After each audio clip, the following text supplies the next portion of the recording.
موعد وتوقيت مباراة المغرب وزامبيا في الجولة الثامنة من تصفيات المؤهلة لكأس العالم 2026، والقنوات الناقلة لهذه المباراة.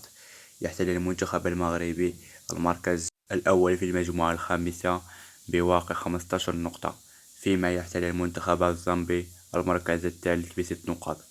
وستقام المباراة يوم الاثنين المقبل 8 شتنبر 2025 على الساعة 2 زولا بتوقيت المغرب وبتوقيت الجزائر وبتوقيت تونس، 4 بتوقيت مصر وبتوقيت السعودية وبتوقيت العراق.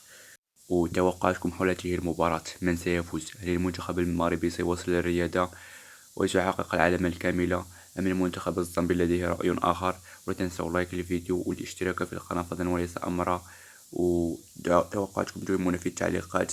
ولا تنسوا لايك والاشتراك، والسلام عليكم ورحمة الله تعالى وبركاته.